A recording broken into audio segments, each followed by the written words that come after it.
नमस्ते अनि स्वागत छ मेरो नेपाली सिलाइ बुनाइ युट्युब च्यानलमा। आजको बुनाइमा मैले फेरि भाइरल लाछा डोरीको एकदमै सिम्पल अनि एकदमै ब्युटिफुल डिजाइन लिएर उपस्थित भइसके र यो बनाउन एकदमै छोटो समय लाग्ने र एकदमै राम्रो देखिने सिम्पल तपाईहरुलाई सिम्पल डोरी युज गर्न मन पर्नेहरुलाई एकदमै राम्रो डिजाइन छ। म यो डिजाइन तपाईहरुलाई सिकाउँदै छु। तपाईहरुलाई आजको भिडियो जस्तो लाग्छ त्यस्तै सल्लाह सुझाव दिनु होला। मैले चाहिँ यति झुम्का बनाएर एउटै मोती राखेर चाहिँ बनाएको छु। एकदमै राम्रो छ, बनाउन पनि सजिलो छ। तपाईहरु मेरो च्यानलबाट नयाँ हुनुहुन्छ भने च्यानल सब्स्क्राइब गर्नु भएको छैन भने च्यानल पनि सब्स्क्राइब गर्नु होला र छेउमा रहेको बेल आइकन पनि प्रेस गर्नु होला भन्न चाहन्छु। आज चाहिँ मैले यो लाछा डोरी बनाउन सिकाउँदै छु। यो काठमा बनाउँछु। यो भन्दा अगाडिको भिडियोमा पनि मैले यस्तै काठमा बनाएको थिएँ र मैले भनेको थिएँ स्केलमा पनि बनाउन सक्नुहुन्छ भनेर। यसैगरी यही काठमा बनाउँदै छु मैले र कतिको लामो बनाउने कतिको छोटो बनाउने त्यो चाहिँ तपाईहरु आफूलाई आवश्यक पर्ने बनाउन सक्नुहुन्छ। मैले चाहिँ यसरी 10 चोटी बेर्छु।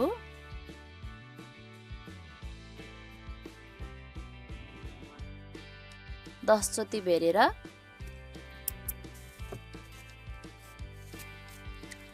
अनि योबाट यसरी उस्काउने।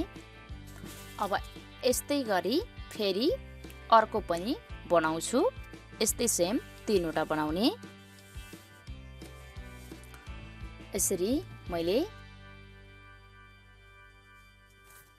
3 वटा बनाइसके। 3 वटालाई अब एउटालाई योतिर राख्नुस्, एउटालाई योतिर अनि एउटालाई माथितिर र यो जुन यो ढाकाको सुरु गरिएको र मुनि चुडाइएको भाग हुन्छ त्यसलाई चाहिँ मुनितिर बनाउनुस्। जोड्नेतिर बनाउने हैन, मुनितिर झुम्का झुन्याउने ठाउँतिर यो जुन काटेको हुन्छ यसलाई बनाउनुस्। त्यसपछि अब यसरी एउटा छ अनि अर्को छ, योतिरको यसमा ल्याउनुस् अनि फेरि यसलाई यसमा राख्नुस् अनि योतिरको उन यसमा राख्नुस्।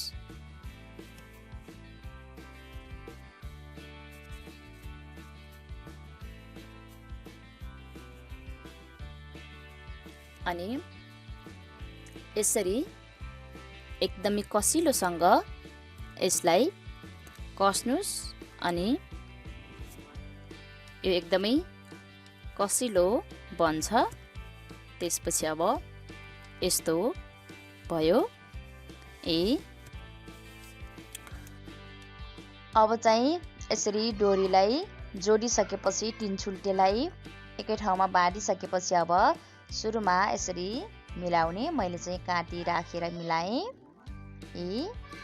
र यो ढाकोलाई पनि यही जोड्ने अनि राम्रोसँग यसरी सुरुमा मिलाउने अनि यसमा बाँड्नु पर्नेछ। मैले चाहिँ यस्तो खालको जिलजिल गर्ने डोरी लिएको छु र यसले बेरेपछि एकदमै राम्रो डिजाइन देखिन्छ र भाइरल लाछा डोरीको लागि यो डोरी पनि एकदमै स्पेशल डिजाइन मानिन्छ। अब यसरी आफूलाई कति बेर्न मन छ त्यति छुटाउने अनि हेर्नुस् सुरुमा यो टुप्पोलाई मुनितिर गराउने यसरी अनि यति जति डोब्र्याउने जो कि आफूलाई कति बेर्न मन छ त्यही अनुसार यति मैले चाहिँ यति बेर्ने अनि यति डोब्राउने।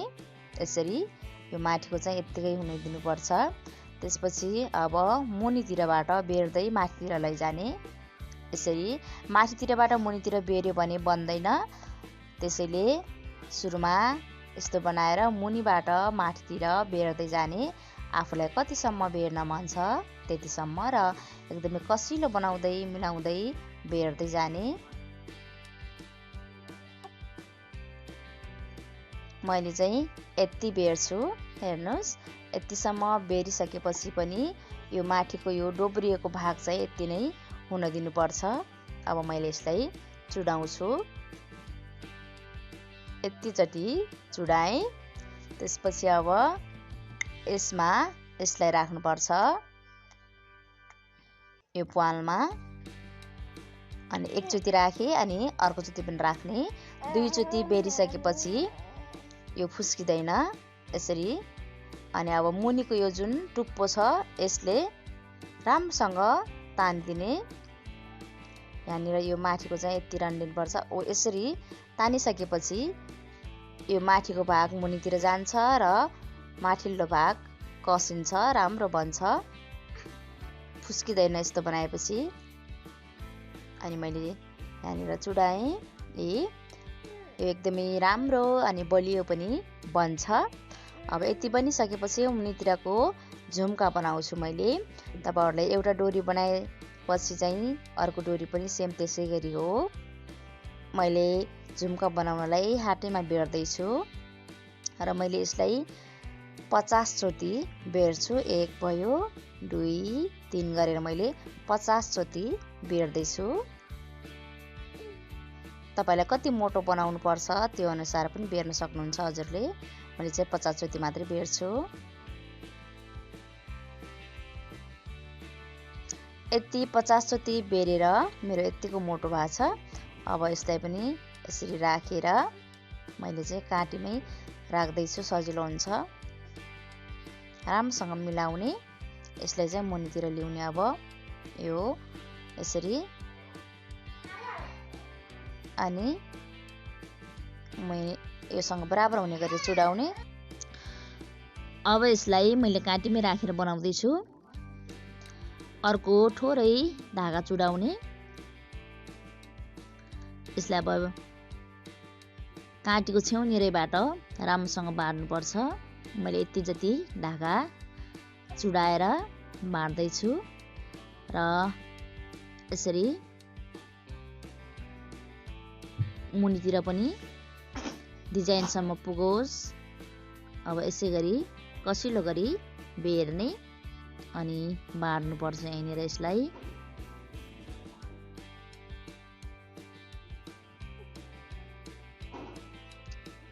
दुई चार चोटि जति बेरे पनि हुन्छ। यो कसिलो बनाउनलाई हो, यति नै बेर्नुपर्छ भन्ने छैन।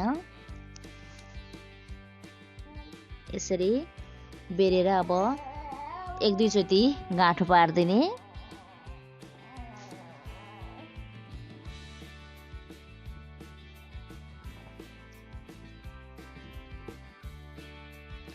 मैले चाहिँ 2-4 चोटि गाँठो पारे। अब यो धागो पनि मुनिको झुम्कासम्म पुग्ने गरी काट्नु होला। बिचमा माथि धागो चुडाउनु पर्यो भने राम्रो देखिँदैन। यसरी यही मुनि झुम्कासम्म आउने जति धागोले मात्रै बेर्नु होला, बाँड्नु होला। अब यति भइसकेपछि मैले अर्को अझै लामो डोरी चुडाउँछु।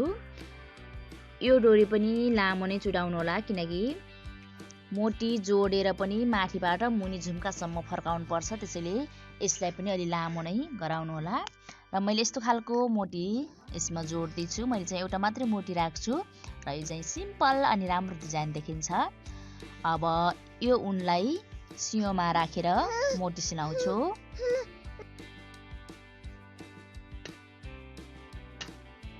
अब यो काटीलाई ठुट्ने अनि यही काटी राखेको ठाउँमा चाहिँ यो उनलाई राख्ने अनि सियोलाई ठुटिदिने। त्यसपछि यो धागोलाई मात्रै फेरि एकचोटि गाँठो पार्ने र यसरी गाँठो पारिसकेपछि यो झुम्का पनि डिजाइन देखिन्छ। एकचोटि मात्रै गाँठो पार्ने। यसरी यो उनलाई चाहिँ बराबर बनाउनु पर्छ। यत्तिकै गाँठो पार्ने, धेरै कसिलो नबनाउने।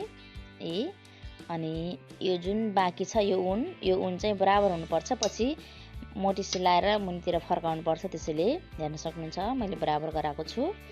यसरी अब यसलाई फेरि सियोमा राख्ने अनि मोटी जोड्ने।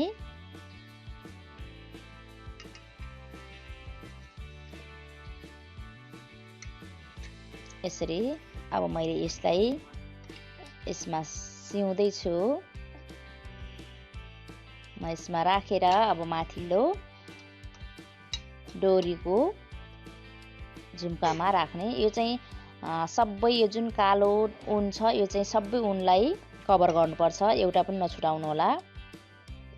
जतिवटा तपाईले बेर्नु भएको छ, जतिवटा ऊन छ त्यतिवटालाई सबै ऊनलाई यसरी सियोमा ल्याउनु होला, एउटा पनि नछुटाउनु होला। छुटाएपछि राम्रो मानिँदैन र पक्का पनि हुँदैन।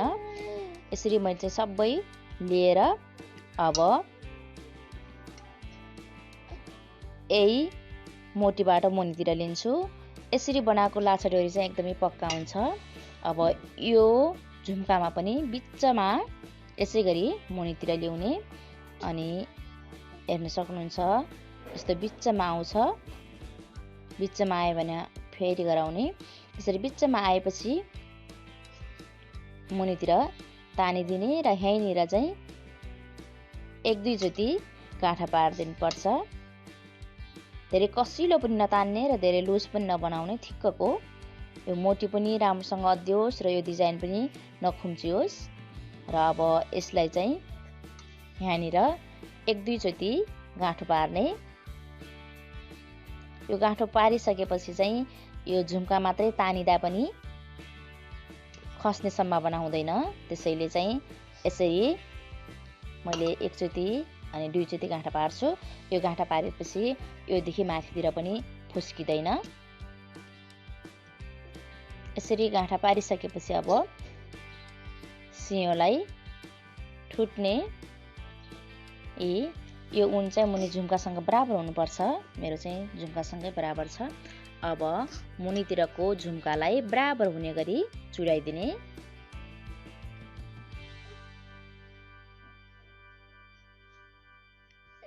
यसरी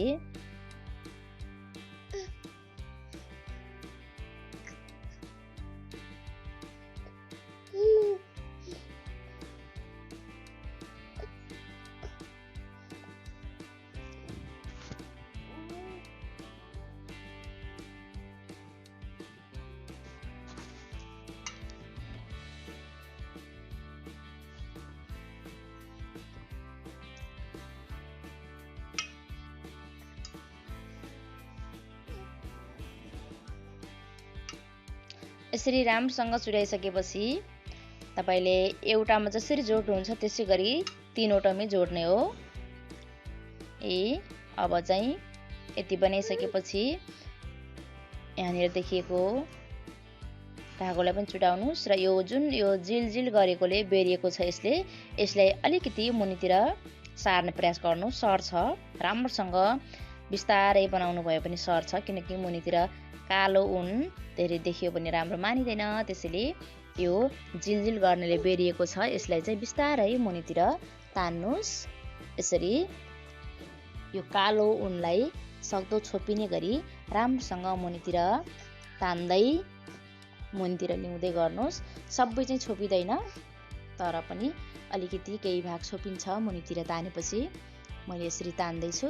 त्यसपछि यसलाई पनि मुनितिर तान्दै गर्ने अनि यसरी मिलाउँदै जाने। अब मैले यसलाई चुडाउँछु। मेरो चाहिँ बनिसक्यो र एउटालाई एक भागमा जसरी जोड्नु भयो त्यसै गरी अर्कोलाई पनि जोड्नु होला। मेरो चाहिँ बनिसक्यो र मैले चाहिँ अब 3वटै झुम्का बनाइसके, 3वटै डिजाइन राखिसके। तपाईहरुलाई आजको यो डिजाइन कस्तो लाग्यो? आशा छ पक्कै पनि मन पर्यो होला। सिम्पल छ तर राम्रो छ। आजको भिडियो मन पराइदिनु होला भन्न चाहन्छु र आगामी दिनमा म फेरि कुनै न कुनै बुन्ने तरिका लिएर उपस्थित हुने नै छु। तबसम्मको लागि आजको यो भाइरल लाछा डोरी भिडियोबाट म छुटिन्छु। नमस्ते। च्यानल सब्स्क्राइब पनि गरिदिनु होला।